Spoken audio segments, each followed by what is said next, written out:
तो पहली सिमेट्री है जिसे हम कहते हैं स्फेरिकल सिमेट्री।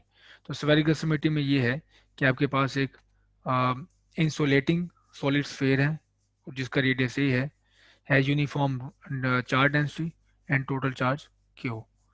तो आपके पास ये जो मैंने हार्ड लाइन में दिखाया हुआ है आपके पास, ये हमारे पास है insulating solid sphere. Hollow sphere नहीं है इसका रेडियस है ए। और हमने इसके आउटसाइड एक पॉइंट है ये पॉइंट था, इस पॉइंट पे हमें इलेक्ट्रिक फील्ड फाइंड करनी है। तो आप ये करेंगे, चूंकि ये जो आप इसके अगर इलेक्ट्रिक फील्ड ड्रॉ करें तो आपको नज़र आएगा यहाँ से कि इलेक्ट्रिक फील्ड जो इससे है वो रेडियली आउटवर्ड है। जैसे ये देखें, इसके रेडियली पॉइंट से आप सरफेस पे ड्रॉ करके देख लें, बेशक सरफेस पे भी आपको रेडियली आउटवर्ड मिलेंगी ये इलेक्ट्रिक फील्ड। तो ये हमें सूट करेगी, हम उसके मुताबिक हमारी जो गॉसियन सरफेस की प्रॉपर्टीज़ के मुताबिक कि कहीं कहीं पे इलेक्ट्रिक फील्ड आपके पास कांस्टेंट होनी चाहिए, परपेंडिकुलर होनी चाहिए, पैरेलल होनी चाहिए। तो अब आप जो गॉसियन सरफेस ड्रॉ करेंगे वो होगा sphere, okay. Radial electric field lines हैं radially outward from a point, तो आपको सूट करेगा स्फेयर। तो अगर आप स्फेयर ड्रॉ नहीं करते, लेट से स्फेयर आप ड्रॉ नहीं करते, जैसे कि आप ड्रॉ करते हैं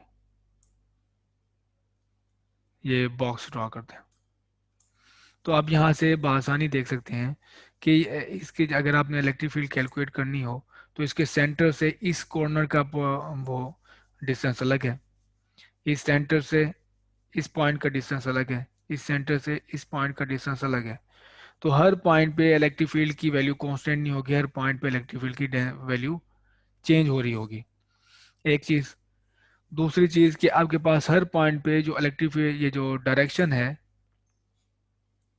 वेक्टर एरिया की, आपको वो भी देखनी पड़ेगी। ये देखें, यहाँ पे तो इलेक्ट्रिक फील्ड और ये वेक्टर एरिया पैरेलल है, लेकिन यहाँ पे ये देखें वेक्टर एरिया और ये इलेक्ट्रिक फील्ड में एंगल है।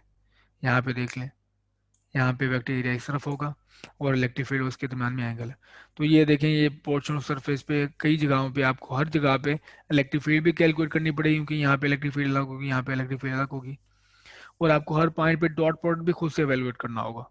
इस वजह से आप देखेंगे गॉसियन सरफेस यहाँ पे सूट नहीं करता, आपके लिए इंटीग्रेट करना और बड़ा हेडेक बन जाएगा। तो ये वजह थी कि हमने लिया स्फेयर। तो स्फेयर से आप देखेंगे क्या क्या प्रॉपर्टीज आ रही हैं हमारे पास। पहली कि आपके पास हर पॉइंट पे जिस तरफ भी मूव करें ये डिस्टेंस आर है, हर पॉइंट पे जिस तरफ भी आप जाएंगे स्फेरिकल रेडियल डायरेक्शन में आपके पास सेंटर से डिस्टेंस आर ही है, सारा सेम है। तो आर सेम है तो एक चीज इलेक्ट्रिक फील्ड आपके पास हर पॉइंट पे सेम होगी, उसकी मैग्नीट्यूड सेम होगी। दूसरा वेक्टर एरिया की अगर आप बात करें तो वेक्टर एरिया में देख लें, आप अगर इस पॉइंट पे वेक्टर एरिया कैलकुलेट करें तो वेक्टर एरिया की डायरेक्शन बिल्कुल पैरेलल टू इलेक्ट्रिक फील्ड होगी। इस पॉइंट पे दें तो वेक्टर एरिया की direction exactly same as electric field. इस पॉइंट पे देख लें, यहाँ पे भी इलेक्ट्रिक फील्ड की डायरेक्शन बिल्कुल सेम होगी। तो यहाँ पे देखें आपके पास डॉट प्रोडक्ट कैलकुलेट करना भी आसान और इलेक्ट्रिक फील्ड कैलकुलेट करना, क्योंकि हर पॉइंट पे सेम है, वो भी आसान हो जाएगी। तो इंटीग्रल करना इस केस में बहुत ही आसान हो जाएगा। तो अब स्टार्ट करते हैं। अब हम लेंगे आउटसाइड कैलकुलेट करनी है, तो हम गॉसियन सरफेस ले रहे हैं जिसका रेडियस है आर, और जहाँ पे हमने इलेक्ट्रिक फील्ड फाइंड करनी है वो पॉइंट इस गॉसियन सरफेस का हिस्सा है। तो यहाँ इस पिक्चर से स्मॉल से देख लें, जैसे मैंने आपको बताया, कोई भी आप पैच लें, हर पैच पे हर जगह पे स्फेयर की, तो आप देख सकते हैं कि इलेक्ट्रिक फील्ड की डायरेक्शन और बैक्टीरिया की डायरेक्शन बिल्कुल सेम है, पैरेलल है। तो डॉट प्रोडक्ट कैलकुलेट करना बहुत ही आसान, cos 0 1 होता है। तो ये आपके पास आ गई मैग्नीट्यूड। दूसरी चीज, जैसे मैंने आप बताया, सेंटर से डिस्टेंस सेम है गॉसियन सरफेस की हर पॉइंट का, तो आपके पास इलेक्ट्रिक फील्ड भी स्फेयर की हर पॉइंट पे कांस्टेंट होगी। तो ये रहा हमारे पास गॉस लॉ।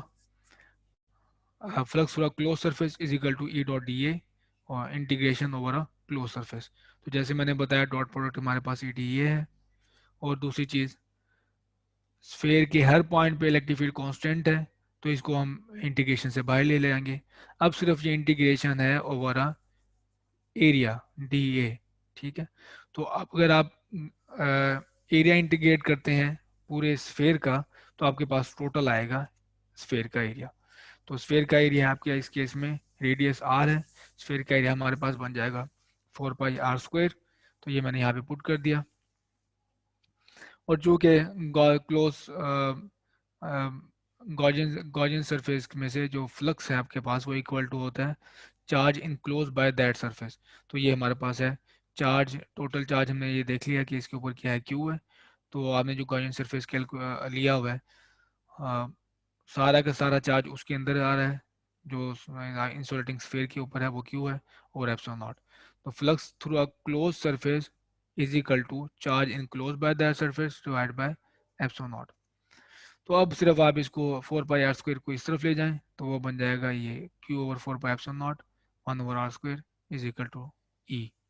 तो electric field is equal to है charge over 4 pi epsilon naught 1/r² outside the insulating solid sphere of radius A. तो ये हमने गॉसियन सरफेस को यूज करते हुए एक इंसुलेटिंग स्फीयर का इलेक्ट्रिक फील्ड फाइंड किया है at point outside the insulating sphere. तो ये बिल्कुल आप देखें कि अगर आपके पास एक पॉइंट हो, एक चार्ज अगर यहाँ पे आपके इसके सेंटर में लाई कर रहा हो, अ, कि ये चार्ज या अगर सेंटर, आप इमेजिन करें कि ये आपके पास इंसुलेटिंग स्फीयर नहीं है, इसके सेंटर पे सिर्फ एक चार्ज पड़ा हुआ है, और आपने इसके डिस्टेंस आर पे, इस पॉइंट पे इलेक्ट्रिक फील्ड कैलकुलेट करनी है। तो आपको सिर्फ इसका डिस्टेंस पता हो और ये चार्ज क्यू पता हो, तो इसका फॉर्मूला बनेगा E इज इक्वल टू, इस पॉइंट चार्ज की वजह से अगर ये सेंटर में रखा हो और ये आर पे आप इलेक्ट्रिक फील्ड देखना चाहें, तो वो 1/4 पाई एप्सिलॉन नॉट, और आपके पास है Q ओवर r²। तो बिल्कुल ये वही है फार्मूला जो हमने ये ड्राइव किया है सॉलिड स्फीयर की वजह से। तो इसका मतलब ये है कि अगर आपके पास एक कोई इंसुलेटिंग स्फीयर है, उसके ऊपर यूनिफॉर्मली चार्ज डिस्ट्रीब्यूटेड है, तो उसकी बाहर से अगर इलेक्ट्रिक फील्ड कैलकुलेट करेंगे तो बिल्कुल वैसे ही होगी जैसे कि सारा का सारा चार्ज उसके सेंटर में रखा हो और आप डिस्टेंस पे इलेक्ट्रिक फील्ड फाइंड कर रहे हो। तो ये बिल्कुल वही फार्मूला है कि जैसे कि सारा का सारा चार्ज इसका सेंटर में रखा हो और आप आर पे इलेक्ट्रिक फील्ड कैलकुलेट कर रहे हो। तो पॉइंट चार्ज की भी यही होती है आपके पास, और इंसर्टिंग स्फीयर भी बाहर से आपको यही इलेक्ट्रिक फील्ड देगा। तो अब अगर हम बात करें कि अगर आप इसके आउटसाइड नहीं, इनसाइड इलेक्ट्रिक फील्ड कैलकुलेट करना चाहते हैं, तो ये आपके पास अब है ये सॉलिड लाइन जो है सॉलिड स्फीयर की है, और हम कैलकुलेट करना चाहते हैं इनसाइड। तो गॉसियन सरफेस जहाँ पे इनसाइड हम इलेक्ट्रिक फील्ड कैलकुलेट करना चाहते हैं वो ड्रॉ करेंगे। अगेन वही सेम आर्गूमेंट कि सिमेट्री स्फेरिकल है, इलेक्ट्रिक फील्ड एक पॉइंट से वे मूव हो रही हैं, तो हम लेंगे स्फीयर गॉसियन सरफेस। तो ये मेरे पास डॉटेड लाइन में स्फीयर गॉसियन सरफेस है।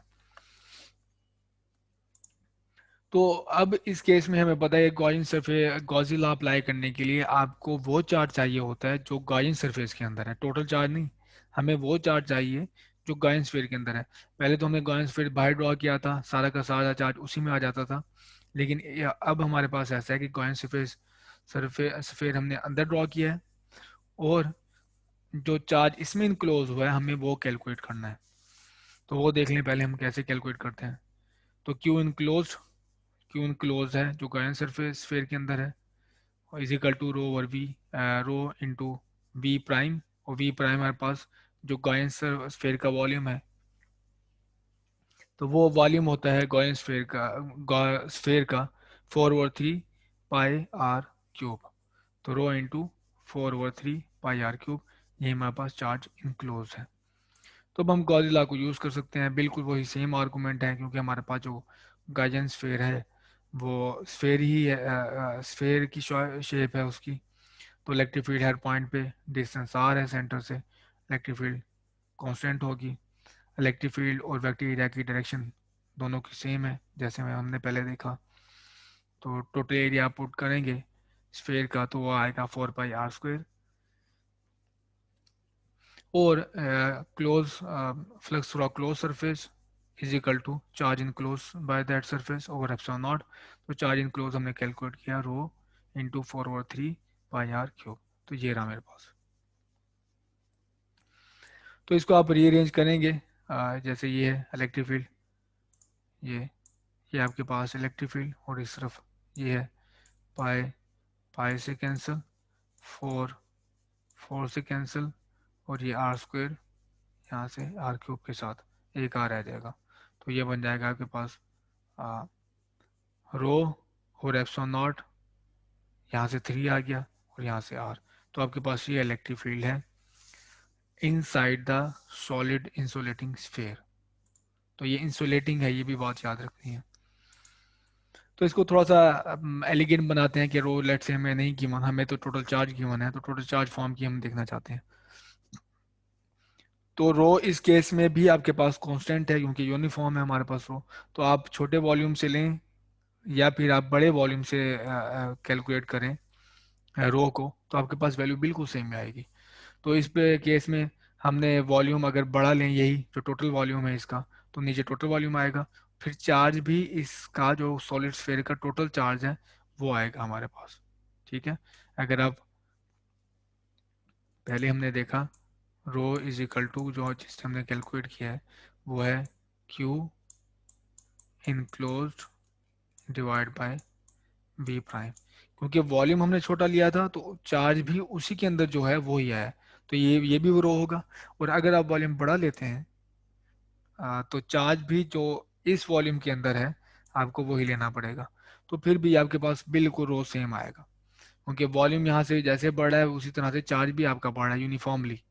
तो ये ऐसे बढ़ते हैं कि आपके पास रो कांस्टेंट रहता है, ये भी रो सेम है और ये भी रो आपके पास सेम है। तो अब आप इसका वॉल्यूम पुट कर दें v की जगह पे 4/3 पाई ए क्यूब आ जाएगा।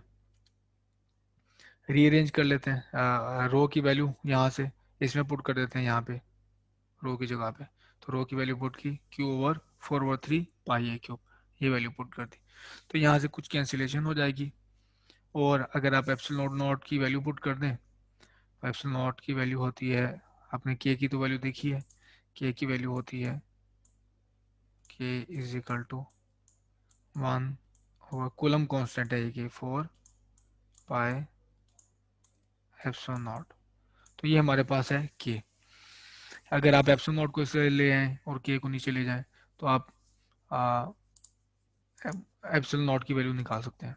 तो ये बिल्कुल वही फार्मूला है हमारे पास, ये के इज इक्वल टू के की फॉर्म में ई इज इक्वल टू के ई क्यू आर ओवर ए क्यूब। तो हमने किया क्या, 4 पाई और के ई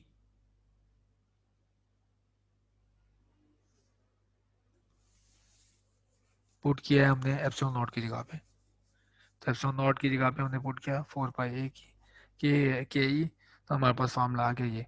और ये क्या है basically, electric field inside the insulating solid space having uniform charge density।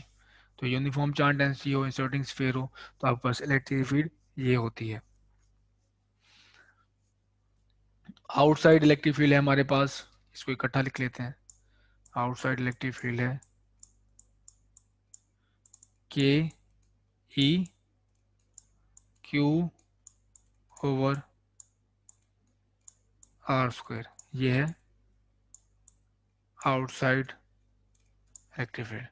Inside ये और आउटसाइड ये। तो इंसुलेटिंग स्फीयर जब भी आपके पास होगा आप इनसाइड के लिए ये फार्मूला यूज करें, आउटसाइड के लिए ये फार्मूला यूज करके इलेक्ट्रिक फील्ड कैलकुलेट कर सकते हैं।